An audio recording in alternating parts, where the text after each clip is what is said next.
Hello, my name is Teacher Matt.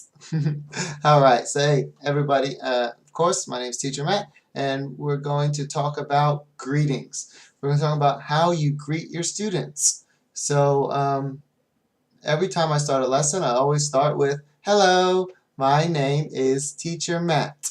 And then I ask, what is your name? And then the students will answer, hopefully with a whole sentence, my name is, or I am. Now, most students will be able to answer this question and say, my name is Elsa, my name is Jerry. Some will say, I am Elsa, I am Jerry. Only the very youngest students or brand new students will get tripped up with this question and look at you or don't know how to answer.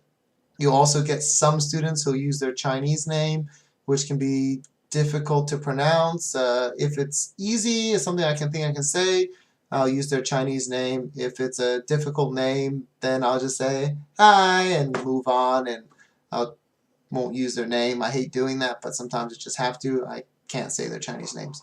After that, the next question you'll definitely ask every student is, how are you?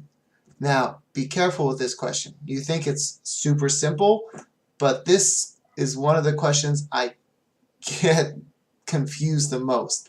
So many students, even the older ones, they'll hear, how are you? And they'll answer, 5, 10, I'm 5, I'm 7 years old. For some reason, how are you gets often misheard as how old are you? I don't really hear it, but it must be something, the how in the beginning.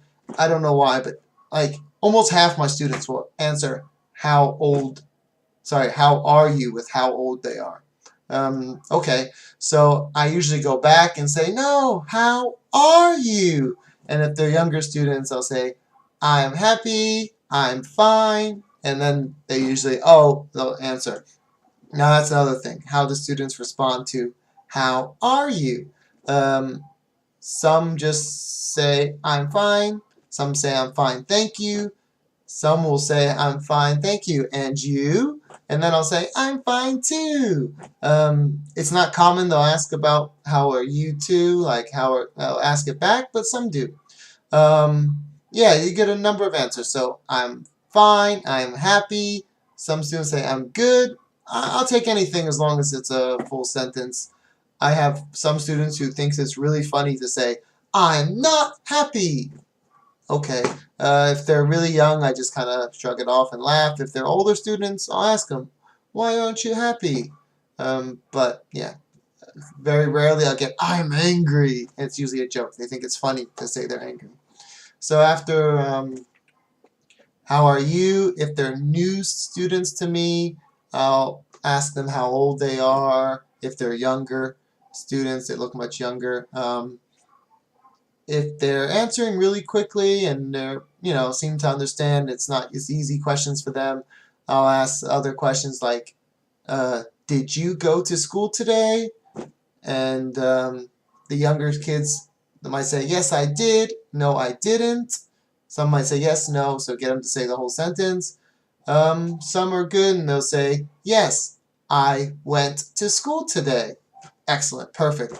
But be careful because so many don't use the past tense and they'll say go instead of went. So really, if they're older students, I really try to focus on that and make sure they say, yes, I went to school today.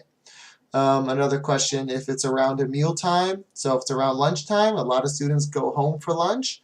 So when they're home, if it's around 12 o'clock Beijing time, I'll ask, did you eat lunch? And some just say yes, no, try to get the whole sentence. So yes, I did for the younger students, or yes, I ate lunch for the older students. Make sure they say ate. That really trips them up because they want to say eat, not ate, just like went and go. So the past tense confuses them often. So did you go to school? Did you eat? Another question for the younger kids, level 2, there's a unit where it's, where do you live? And the kids will say, I live in China. Good. I like to ask the older kids this too, but I try to ask where in China they live. Some are good. They'll say, yeah, I live in Shanghai. I live in Beijing, Shenzhen. Other students get confused by the question. If it's too much trouble, I'll let it go. Others, if I prompt them and say, I live in Shanghai, I live in Shenzhen, and then they'll be, oh, I live in Nanjing or wherever they live. And if it's somewhere, common, I'll say, oh, cool. If it's somewhere I don't know, I'll just say, oh, all right, yay, and keep going. So those are basically the questions I go with. If they're really upper level students, I might ask them, how was their day? Did they have a good day at school?